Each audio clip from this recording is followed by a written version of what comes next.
Diploma के सभी बच्चों का क्वांटम ऑनलाइन क्लास में स्वागत है। और आपके चूँकि सेमेस्टर एग्जामिनेशंस नज़दीक आ गए हैं, तो जो पीछे के चैप्टर्स हैं उनको हम पहले पढ़ा दे रहे हैं। शुरू के चैप्टर्स को हम लोग बाद में रिवीजन में कवर कर लेंगे। तो ऐसे चैप्टर्स जो शायद कॉलेज में ना पढ़ाया जा सके या बहुत जल्दी में पढ़ाया जाएगा, तो उन टॉपिक को मैं पहले यहाँ पे बता दे रहा हूँ, जिससे कि आपको लास्ट टाइम में बहुत ज़्यादा दौड़म भाग करने की आवश्यकता नहीं पड़ेगी। तो आज जो मैं चैप्टर स्टार्ट करने जा रहा हूँ, उस चैप्टर का नाम है वैद्युत रसायन, या फिर इंग्लिश में कहते हैं इलेक्ट्रोकेमिस्ट्री। काफ़ी इंपॉर्टेंट चैप्टर है और इस चैप्टर से क्वेश्चन आने तय रहते हैं। तो इस क्वेश्चन को अगर आप देख के जाएंगे तो आपको बहुत अधिक फ़ायदा होगा। चैप्टर आसान है, तो चैप्टर को आसानी से देखा जा सकता है और बहुत लंबा चैप्टर नहीं है, तो इसको हम लोग आसानी से कवर कर सकते हैं। तो अगर इलेक्ट्रोकेमिस्ट्री समझना है तो कुछ बातों को जो मैं बताने जा रहा हूँ, उन बातों को समझेंगे तो आप आसानी से जो है इस चैप्टर को कर सकते हैं। तो सबसे पहले जो चीज़ें समझने वाली बातें हैं, क्या क्या समझने वाली बातें हैं, तो जो सबसे पहली बात आती है कि ऑक्सीकरण किसे कहते हैं। ऑक्सीकरण, इसका डेफिनेशन इंपॉर्टेंट है कि व्हाट इज ऑक्सीडेशन। ऑक्सीडेशन किसे कहते हैं, तो ये कहता है क्या ऑक्सीडेशन होता है, तो कह रहा है कि एग्जाम्पल या देख लीजिए। एग्जाम्पल अगर आपको ध्यान में रहेगा तो ऑक्सीडेशन को आप आसानी से लिख पाएंगे। कैसे, देखिए जरा सा एग्जाम्पल देखिए। तो एग्जाम्पल हम आपको दिखाते हैं कि मान लीजिए ये Zn का क्या है, एटम है। एटम का मतलब परमाणु है ये। और क्या करिए, इस Zn से आप 2 इलेक्ट्रॉन निकाल दो। ऐसे Zn से 2 इलेक्ट्रॉन आप निकाल दो। तो अगर मान लीजिए सोडियम से आप 1 इलेक्ट्रॉन निकालते थे ऐसे, तो सोडियम पर कैसा चार्ज आता था, यहां पर किस तरीके का चार्ज आता था बताइए। यहां पर जो चार्ज आता था वो प्लस आता था, याद है ना। तो अगर मान लीजिए Zn से 2 इलेक्ट्रॉन निकल गया है, तो इसका मतलब है कि Zn के ऊपर कितना चार्ज आएगा, +2। यही तो होगा, और क्या होगा, यही ना होगा। यानी हो क्या रहा है, किसी एटम के द्वारा अगर इलेक्ट्रॉन बाहर जाता है, ये एटम है, इस एटम से इलेक्ट्रॉन जो है बाहर जा रहा है, मतलब ये इलेक्ट्रॉन का त्याग कर रहा है।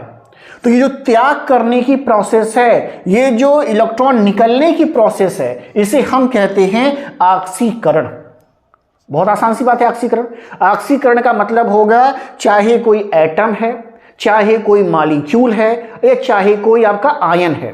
कौन कौन चीजें हो सकती हैं, हो सकता है परमाणु हो सकता है, परमाणु को क्या कहते हैं, एटम कहते हैं। या क्या हो सकता है, अणु हो सकता है, अणु को क्या कहते हैं, मॉलिक्यूल कहते हैं ऐसा। या क्या हो सकता है, आयन हो सकता है, आयन को आयन ही कहते हैं। अब इनमें से किसी में से भी क्या निकलना चाहिए, इलेक्ट्रॉन निकलने की प्रोसेस होनी चाहिए। यानी हमेशा क्या होना चाहिए, इलेक्ट्रॉन जो है बाहर जाना चाहिए। तो इलेक्ट्रॉन त्यागने की जो प्रवृत्ति है वही ऑक्सीकरण के नाम से जानी जाएगी। उसे ही हम क्या कहते हैं, ऑक्सीकरण कहते हैं। तो आसान सी बात समझ गया कि ये प्रोसेस क्या है, ऑक्सीकरण है। किसी और में समझा के दिखा दें, तो किसी और में देखिए, मान लीजिए हाइड्रोजन मॉलिक्यूल है, देखिए जैसे हमने कहा कि अणु में हो सकता है, देखिए मॉलिक्यूल है। अब मान लीजिए इससे क्या हुआ, 2 इलेक्ट्रॉन बाहर कर दीजिए ऐसे। तो 2 इलेक्ट्रॉन अगर बाहर जाएगा तो इसका मतलब है ये बदल किस में जाएगा, H+ आयन में। तो देखिए यहां भी इलेक्ट्रॉन बाहर गया, यानी ये प्रक्रिया भी किस नाम से जानी जाएगी, इस प्रक्रिया को भी हम क्या लिखते हैं, ऑक्सीडेशन लिखते हैं, या क्या लिखते हैं, ऑक्सीकरण लिखते हैं। तो ये प्रक्रिया भी देखिए क्या है, ऑक्सीकरण है। ये प्रक्रिया भी ऑक्सीकरण है, इसे भी ऑक्सीकरण कहेंगे। तो देखिए हमने क्या बता दिया, हमने दिखा दिया आपको भाई, देखिए एटम में हो सकता है, हमने दिया है भाई देखिए किसी मॉलिक्यूल में हो सकता है। आप कहेंगे सर आयन में दिखाइए, देखिए आयन में देखिए मान लीजिए आयरन है और इस पर पहले से 2 चार्ज है, ये आयन है। और आयन से अब क्या करिए, इससे मान लीजिए 1 इलेक्ट्रॉन बाहर कर दीजिए ऐसे। तो 2 चार्ज पहले से था, 1 इलेक्ट्रॉन आपने बाहर कर दिया, यानी अब इस पे चार्ज कितना आ जाएगा, अब चार्ज 2 की जगह 1 बढ़ जाएगा, 3 हो जाएगा। यानी ऑक्सीकरण की प्रोसेस क्या है कि किसी भी एटम या परमाणु से, किसी भी मॉलिक्यूल से या किसी भी आयन से इलेक्ट्रॉन के त्याग करने की जो प्रवृत्ति है, इलेक्ट्रॉन को त्यागने की जो प्रक्रिया है, उसी को हम कहते हैं ऑक्सीकरण। तो ये ऑक्सीकरण है, आसान सी बात है। अब क्या होगा, अब दूसरा जो टर्म हमें देखना होता है वो क्या होता है, इसका जो दूसरा टर्म है उसे कहते हैं अपचयन। अगला जो टर्म देखिए, अपचयन देखिए किसे कहते हैं, वो भी आसान सी बात है। तो ऑक्सीकरण अपचयन दोनों ही बातें समझ में आपको आनी चाहिए, तो ये चैप्टर पढ़ना आसान होता है। तो अगला बात देखिए, ये भी बेसिक पढ़ा रहे हैं। अपचयन और ऑक्सीकरण का डेफिनेशन बहुत कम पूछेगा, लेकिन बेसिक पता होना चाहिए ना भाई। अगर ये पता नहीं रहेगा तो आगे करेंगे कैसे। रिडक्शन या अपचयन के नाम से जाना जाता है। अब ये चीज क्या है, अब ये क्या है, ये है इलेक्ट्रॉन को ग्रहण करने की क्षमता। यानी इस प्रक्रिया में इलेक्ट्रॉन त्यागा नहीं जाएगा, इसमें क्या होगा, इलेक्ट्रॉन एक्सेप्ट किया जाएगा। तो फिर वही बात है कि क्या हो सकता है, कोई परमाणु हो सकता है ऐसा, यानी एटम हो सकता है, सारी बातें वही हैं। कोई अणु हो सकता है, मतलब कोई मॉलिक्यूल हो सकता है ऐसा, या क्या हो सकता है, या आयन, या आयन। इनके द्वारा क्या है, इलेक्ट्रॉन को ग्रहण करने की जो प्रवृत्ति होती है उसको हम क्या कहते हैं, रिडक्शन कहते हैं। तो एडिशन मतलब ऐड करने की प्रवृत्ति इलेक्ट्रॉन का रिडक्शन है, रिमूव करने की प्रकृति जो है वो क्या कहलाता है, ऑक्सीडेशन। तो इन दोनों को ध्यान से रखेंगे। एग्जाम्पल देखिएगा सर, एग्जाम्पल मान के चलिए, तो मान के चलिए कोई आयन है, मान लीजिए कॉपर आयन है ऐसे। अब कॉपर आयन पे 2 प्लस चार्ज है, मतलब 2 इलेक्ट्रॉन इसने दिया है। अब क्या करिए, इसको 2 इलेक्ट्रॉन वापस कर दीजिए। तो अब ये क्या हो जाएगा, अब ये किसमें बदल जाएगा, अब ये बदल जाएगा कॉपर में ऐसे। तो देखिए इलेक्ट्रॉन इसने क्या किया, एक्सेप्ट किया है। अगर ये इलेक्ट्रॉन एक्सेप्ट कर रहा है तो प्रोसेस क्या हो जा रही है, रिडक्शन। तब हम क्या लिखते हैं यहां पे हैं, तब हम लिखते हैं कि ये प्रक्रिया भाई कैसी है, ये प्रक्रिया है रिडक्शन की, या ये प्रक्रिया क्या है भाई, अपचयन की है। ऐसा हो सकता है, या कैसा हो सकता है, या ऐसा भी हो सकता है, भी जो एग्जांपल दिया गया था कि मान लीजिए 2 हाइड्रोजन आयन हैं और इन्होंने क्या किया, 2 इलेक्ट्रॉन फिर एक्सेप्ट कर लिया। तो एक हाइड्रोजन 1 इलेक्ट्रॉन एक्सेप्ट कर रहा है, दूसरा हाइड्रोजन भी 1 इलेक्ट्रॉन एक्सेप्ट किया, इसीलिए यहां 2 हाइड्रोजन हमने 2 इलेक्ट्रॉन लिखा है। और ये फिर क्या बना देगा, ये फिर बना देगा हाइड्रोजन गैस। तो इलेक्ट्रॉन एक्सेप्ट करना, इलेक्ट्रॉन को ग्रहण करने की जो प्रवृत्ति होती है किसी भी एटम, किसी भी मॉलिक्यूल या आयन में, वो क्या कहलाता है, रिडक्शन कहलाता है, रिडक्शन की प्रक्रिया कहलाती है। तो हमने 2 चीजें आपको बताई कि ऑक्सीडेशन किसे कहते हैं, और साथ ही साथ हमने बताया आपको रिडक्शन किसे कहते हैं। तो ये दोनों चीजें आपको पता होनी चाहिए। अगला जो टॉपिक बताने वाले हैं वो हम बताने वाले हैं रेडॉक्स रिएक्शन। रेडॉक्स अपक्रिया किसे कहते हैं, अब उसको जरा समझिएगा। जब देखिए यहाँ पे इसको हटा रहे हैं यहाँ से कि रेडॉक्स अपक्रिया किसे कहते हैं, उस समझने के लिए। तो रेडॉक्स अपक्रिया समझिए क्या किसे कहते हैं। देखिए यहाँ पे अगला टॉपिक हम देखने जा रहे हैं, उसमें हम कहेंगे रेडॉक्स अपक्रिया, रेडॉक्स रिएक्शन।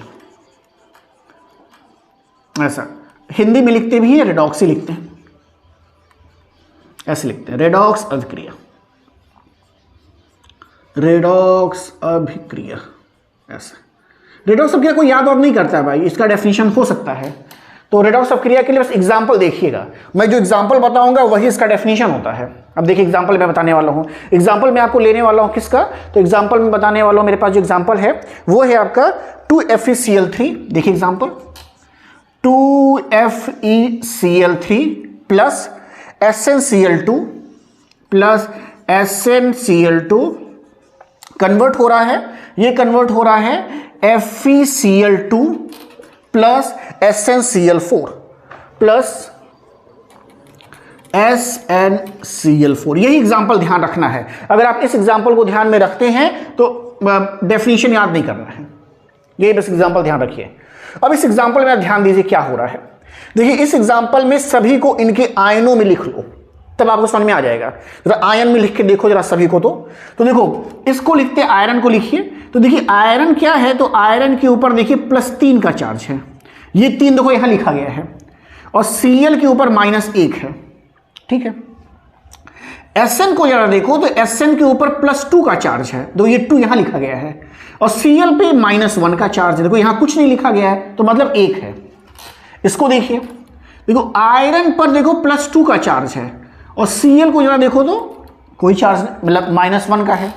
यहां Sn देखो तो Sn पर देखो +4 का चार्ज है, +4 का चार्ज है, और Cl पर -1 का चार्ज है।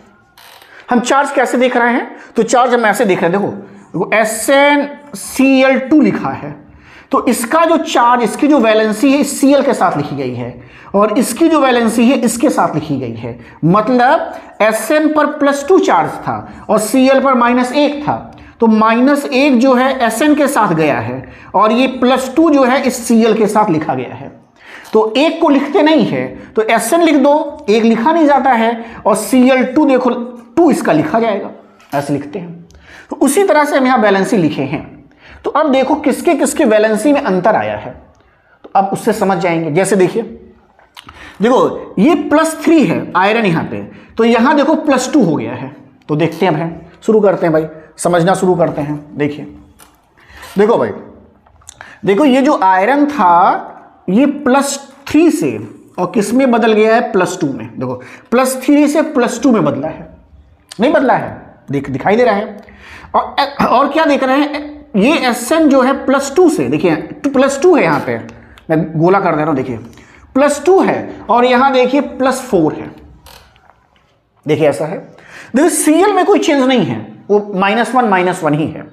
चेंज केवल किस में आ रहा है, इस Fe में और इस Sn में। अगला चेंज क्या देखने को मिल रहा है कि ये जो Sn है, यहां से कर दे क्या, ऐसे कर दे, देखिए ये जो Sn है ये कन्वर्ट किस में हो रहा है, इसमें हो रहा है, ऐसे इसमें कन्वर्जन हो रहा है।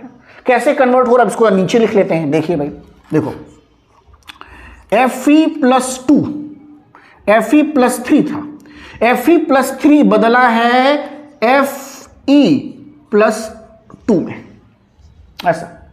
अच्छा, ये बदलाव कब हो सकता है, ये बदलाव तब हो सकता है जब ये 1 इलेक्ट्रॉन एक्सेप्ट करे, यानी ये 1 इलेक्ट्रॉन क्या किया भाई, ले लिया है, तभी तो एक चार्ज कम हो गया है।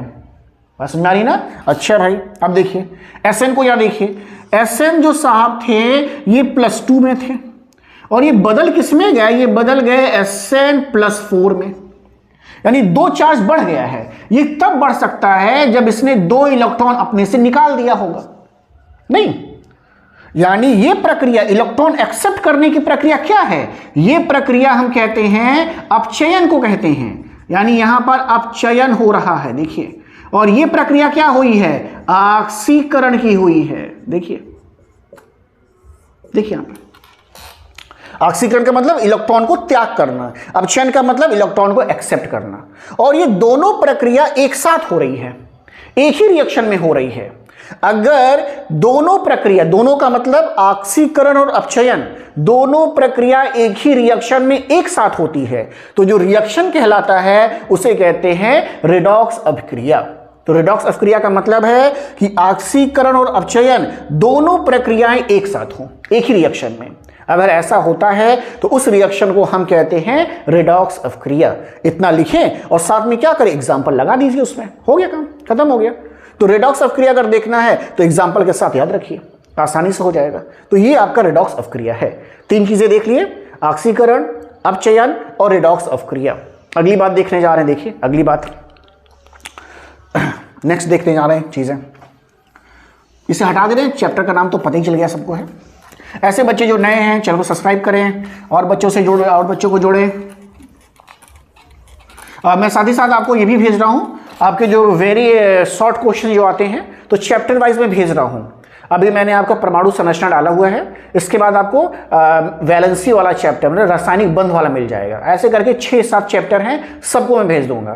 तो 20-25 क्वेश्चन जितने बन पा रहे हैं, जितने पॉसिबल क्वेश्चन हैं, उन सबको बना के भेज दे रहे हैं। तो आपको आने वाले समय में एटलीस्ट केमिस्ट्री में दिक्कत नहीं आएगी, एटलीस्ट केमिस्ट्री में आप पास हो जाएंगे अगर आप लगातार बने रहते हैं और आखिर तक बने रहते हैं, तो बहुत अच्छी बात है आपके लिए।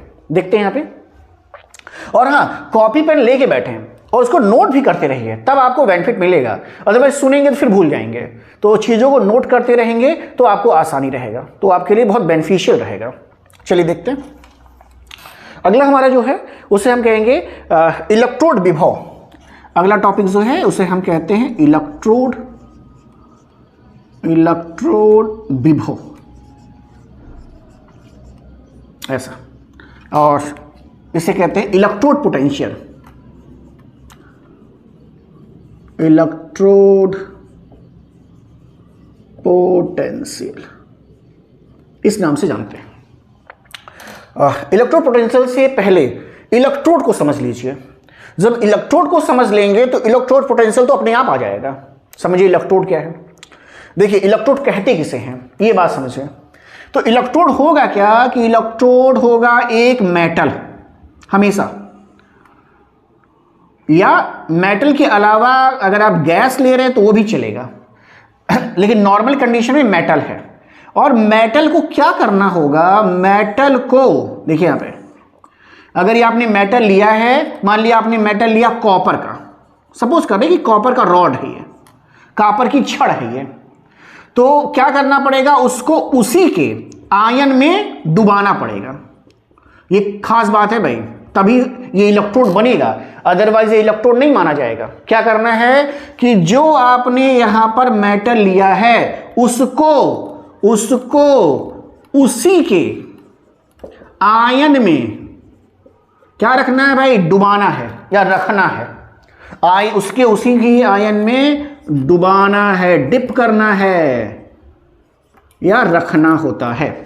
अगर आप ऐसा करते हैं तो ये जो आपने रॉड रखा है इसको कहते हैं इलेक्ट्रोड। यानी अगर कॉपर रॉड है तो जो सॉल्यूशन होना चाहिए वो किसका होना चाहिए, कॉपर सल्फेट का। ऐसा क्यों कॉपर सल्फेट का, क्योंकि कॉपर सल्फेट के सॉल्यूशन में कॉपर आयन पाया जाएगा और सल्फेट आयन पाया जाएगा। ऐसा तो हमने क्या बोला, हमने बोला कॉपर का रॉड है तो उसका आयन होना चाहिए, तो कॉपर को कॉपर के सॉल्यूशन में डिप करना होगा, यही काम करेंगे। तो अगर ये काम किया तो ये इलेक्ट्रोड बन गया आपका। अच्छा भाई, अब अगर आपने इलेक्ट्रोड को डिप किया है तो होता क्या है कि ये जो इलेक्ट्रोड है या तो सॉल्यूशन में इलेक्ट्रॉन देने लगेगा या सॉल्यूशन से इलेक्ट्रॉन लेने लगेगा। ऐसा अब क्यों ले रहा है, ऐसा क्यों दे रहा है, तो इन दोनों में कुछ डिफरेंस है।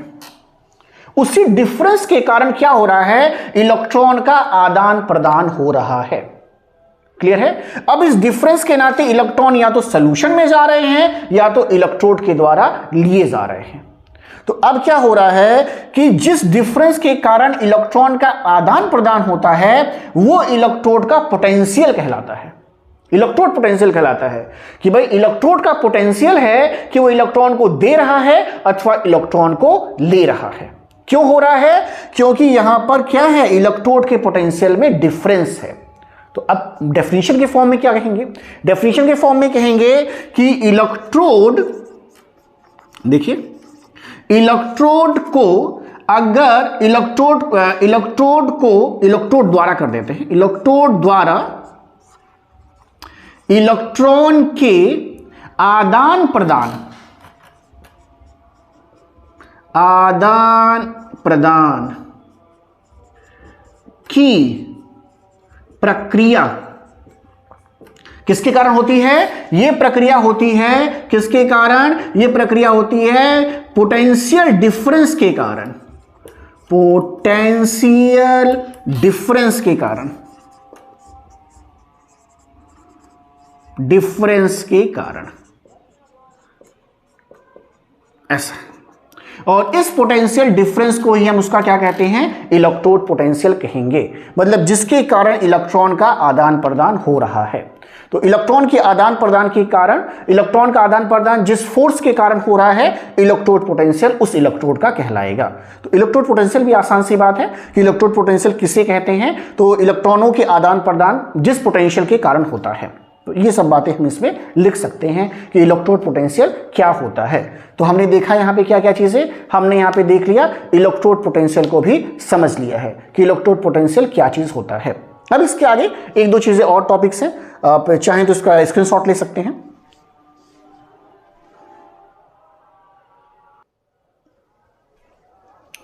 यहां पर मैंने इलेक्ट्रोड पोटेंशियल का पूरा डेफिनेशन लिख दिया है, जिससे कोई कंफ्यूजन आपको ना रहे।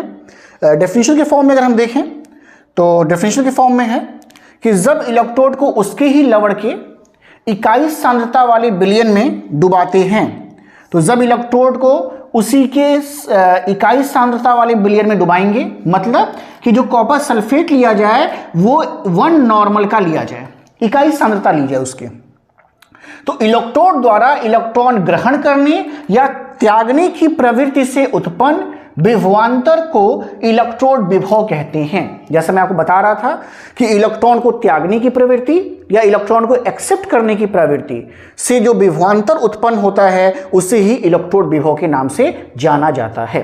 तो ये डेफिनेशन के फॉर्म में आप इसे लिख सकते हैं। इंग्लिश मीडियम वाले बच्चे हमेशा कहते हैं सर आप इंग्लिश नहीं बोले हैं या नहीं लिखवाए हैं, तो इंग्लिश में अगर लिखना चाहें तो the tendency of N electrode to loss or gain electrons is called electrode potential। फिर से देख लें, the tendency of an electrode to loss or gain electrons is called electrode potential। तो ये electrode potential कहलाता है। तो डेफिनेशन ठीक है इसका, तो आप डेफिनेशन इसको लिख सकते हैं और आसानी से इसको एक फिगर के माध्यम से समझा भी सकते हैं। अब अगला जो टॉपिक देखने जा रहे हैं, इसमें अगला टॉपिक काफी इंपॉर्टेंट टॉपिक है और वो देखने जा रहे हैं hydrogen electrode, standard hydrogen electrode. ये देखेंगे तो देखते हैं यहां पे कि क्या वो होता है। अच्छा एक बात और देखें, इलेक्ट्रोड पोटेंशियल को हम डिनोट करते हैं ई से। इलेक्ट्रोड पोटेंशियल को डिनोट कैसे करेंगे? ई से करेंगे। लेकिन देखिए अगर सारी चीजें स्टैंडर्ड कर दी जाए, मतलब जो है कंसंट्रेशन इसका 1 नॉर्मल लिया जाए या 1 मोलर लिया जाए, टेम्परेचर 25 डिग्री सेंटीग्रेड कर दिया जाए, प्रेशर 1 एटमॉस्फेयर कर दिया जाए, तो जो इलेक्ट्रोड पोटेंशियल होता है उसको हम किस नाम से जानते हैं? तो उसको हम जानते हैं स्टैंडर्ड इलेक्ट्रोड पोटेंशियल। किस नाम से जानते हैं? Standard electrode potential. तो अगर स्टैंडर्ड इलेक्ट्रोड पोटेंशियल है, मतलब सारी चीजें स्टैंडर्ड हैं, तो ये ई की जगह पे क्या लिखा जाता है? ई नॉट या ई जीरो लिखते हैं। तो ई जीरो का मतलब है कि स्टैंडर्ड इलेक्ट्रोड पोटेंशियल, और अगर केवल ई लिखा है तो इसका मतलब है इलेक्ट्रोड पोटेंशियल। इस बात का भी ध्यान रखेंगे कि ई नॉट का मतलब है स्टैंडर्ड, मतलब कंसंट्रेशन 1 मोलर है, इसके बाद कंसंट्रेशन में सांद्रता, इसके बाद टेम्परेचर 25 डिग्री सेंटीग्रेड या रूम टेम्परेचर है, और जो आपका प्रेशर है वो 1 एटमॉस्फेयर है। तो ये तीनों चीजें स्टैंडर्ड कंडीशन में रखी जा रही हैं, इसलिए इसका नाम हो जाता है स्टैंडर्ड इलेक्ट्रोड पोटेंशियल। अब हम देखने जा रहे हैं स्टैंडर्ड हाइड्रोजन इलेक्ट्रोड। तो देखते हैं इसको, इसे मिटा रहे हैं। स्टैंडर्ड हाइड्रोजन इलेक्ट्रोड काफी इंपॉर्टेंट टॉपिक है, तो ये आपको समझना पड़ेगा क्या है ये स्टैंडर्ड हाइड्रोजन इलेक्ट्रोड। जो अगला टॉपिक हम देखने जा रहे हैं वो है मानक हाइड्रोजन इलेक्ट्रोड। हिंदी में अगर लिखेंगे तो कहेंगे मानक हाइड्रोजन इलेक्ट्रोड। मानक हाइड्रोजन इलेक्ट्रोड इंग्लिश में अगर लिखते हैं तो कहते हैं स्टैंडर्ड हाइड्रोजन इलेक्ट्रोड, इस नाम से जानते हैं।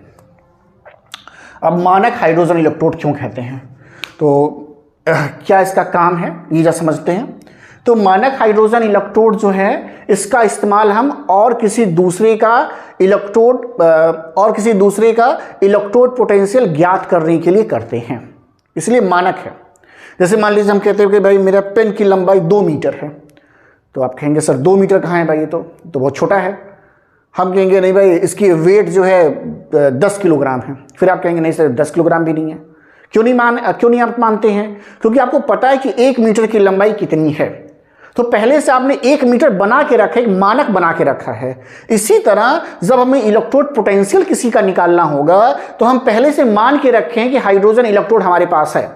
अब किसी को भी मानेंगे तो इसके रेफरेंस में देखा जाएगा, इससे तुलना करके उसका निकाला जाएगा। ओके, तो मानक हाइड्रोजन इलेक्ट्रोड कहते किसे हैं, जरा इस बात को समझते हैं। तो इसके लिए हमें एक डायग्राम ड्रॉ करना पड़ेगा। डायग्राम अगर हम ड्रॉ कर लेंगे तो आपको समझ में आ जाएगा। देखिए डायग्राम ड्रॉ करते हैं पहले, तब तक आप इसे देखिए, मैं भी आता हूं फिर इसके बाद।